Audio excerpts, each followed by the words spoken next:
La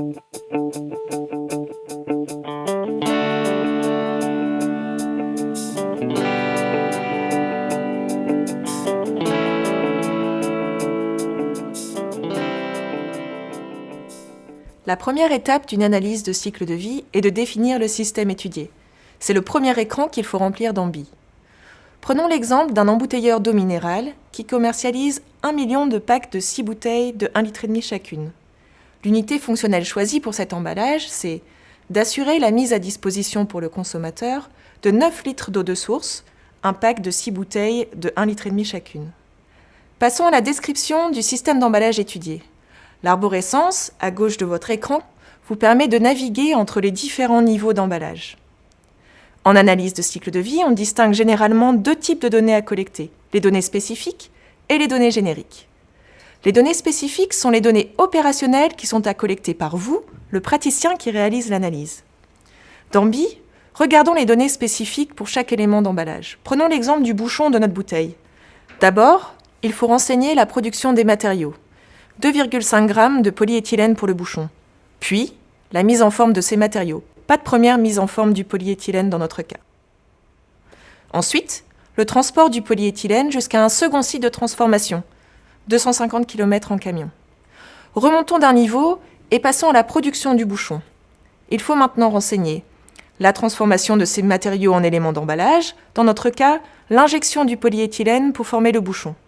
Le transport de ces éléments jusqu'au site d'assemblage, 1000 km en camion entre le site de production des bouchons et le site d'assemblage du bouchon sur la bouteille. À noter, dans AMBI, il faut toujours renseigner d'abord l'élément principal sur lequel portera le geste de tri. D'autres éléments seront collés ou associés à cet élément principal. Dans le cas de la bouteille d'eau, dans le bac de tri, on jette la bouteille, le bouchon et l'étiquette viennent avec. L'élément principal, c'est donc le corps de la bouteille. Les bouchons et étiquettes sont des éléments associés. Cette notion d'élément associé principal est très importante. Elle va permettre à AMBI de sélectionner automatiquement le scénario de fin de vie pour chaque élément d'emballage. Remontons encore d'un niveau. Renseignons maintenant le transport de l'unité de vente consommateur du site d'assemblage au site de conditionnement. Cette étape est en fait non applicable à notre exemple. L'ensemble de ces informations doivent être saisies pour l'unité fonctionnelle considérée, c'est-à-dire 9 litres d'eau transportés jusque chez le consommateur ou encore pour 6 bouteilles, 6 bouchons, 6 étiquettes et un film plastique pour le pack. Attention à ne pas oublier également les emballages secondaires et tertiaires comme la palette et le film de fardelage entourant la palette. Dernière information à renseigner, c'est le transport aval du produit emballé jusqu'en magasin. Dans notre exemple, 800 km en moyenne en camion dont on ne connaît pas le taux de chargement. Ces données sont généralement détenues par différents collaborateurs au sein de votre entreprise. Une fois collectées, l'ensemble de ces données va constituer une réelle cartographie de votre emballage. Passons aux données dites génériques. Ce sont des données moyennes, utilisées lorsque l'information n'est pas disponible. Dans l'exemple de la bouteille d'eau, il est difficile de savoir d'où vient le PET qui la compose. On sait seulement que c'est du PET. En analyse de cycle de vie, lorsque l'information n'est pas accessible, on s'appuie sur des données moyennes pour représenter par exemple les procédés de production, de transformation ou encore de transport. Ces données sont disponibles dans des bases de données publiques ou privées. Par exemple, l'association Plastics Europe, qui rend public pour les plastiques courants tels que le polypropylène, le polyéthylène ou le PET, les consommations moyennes et les rejets moyens pour la production d'1 kg de ces résines en Europe.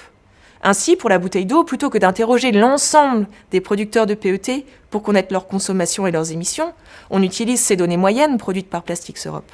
Dans AMBI, c'est ce que l'on fait à chaque fois que l'on choisit un matériau, un procédé ou un transport dans une liste déroulante. L'utilisation de ces données moyennes est invisible pour vous, l'utilisateur, mais il faut le garder à l'esprit quand vous analyserez les résultats. La liste des données génériques utilisées dans AMBI, ainsi que la source de ces données, sont publiées dans le guide des données de AMBI que je vous invite à consulter. Une fois toutes ces données saisies dans AMBI et les premiers résultats obtenus, il faut les analyser. L'analyse de cycle de vie est une méthode itérative. Une fois les premiers résultats obtenus, il est important de les challenger. Cela permettra d'identifier les erreurs de saisie, par exemple renseigner une quantité en kilos au lieu du gramme, et de vérifier les ordres de grandeur. Il faudra mettre en perspective les résultats avec les choix et les hypothèses faits lors de la collecte et de la saisie des données. Il peut arriver que l'on ait pris une hypothèse qui a un impact très important sur les résultats finaux.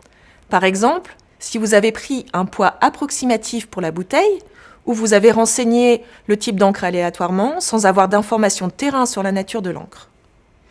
Si ces éléments ont un poids important dans les résultats finaux, il faudra affiner les hypothèses en intensifiant les travaux de collecte de données ou en cherchant des données bibliographiques dans des études similaires. On appelle cette démarche l'étude de sensibilité. Elle va vous permettre d'affiner le résultat final en améliorant la robustesse des données saisies. Pour cette étape d'analyse des résultats, les analyses de cycle de vie traitant du même sujet peuvent vous apporter des réponses et vous conforter dans votre modélisation.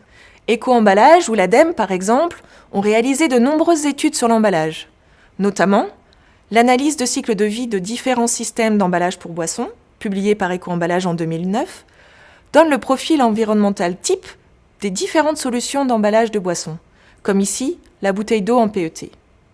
Pour 1,5 litre d'eau emballée, l'impact environnemental est d'environ 300 g de CO2 équivalent, soit environ 1800 g de CO2 équivalent pour un pack de 6 bouteilles.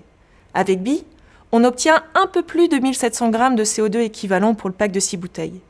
Ces résultats publiés et que vous obtenez avec BI sont cohérents.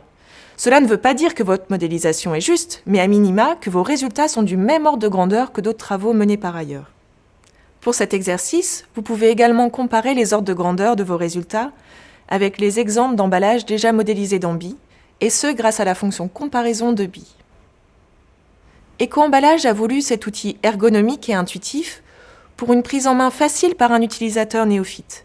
De nombreuses ressources en ligne sont à votre disposition pour vous aider dans votre modélisation ou dans vos interprétations, notamment le guide méthodologique pour que vous puissiez comprendre et approfondir les choix faits dans l'outil, le guide d'utilisation qui vous guide pas à pas dans la prise en main de BI, la section FAQ pour les problèmes les plus fréquemment rencontrés, et enfin, la hotline tenue par des experts ACV pour toute autre question technique. N'hésitez pas à consulter l'ensemble de ces ressources avant de vous lancer.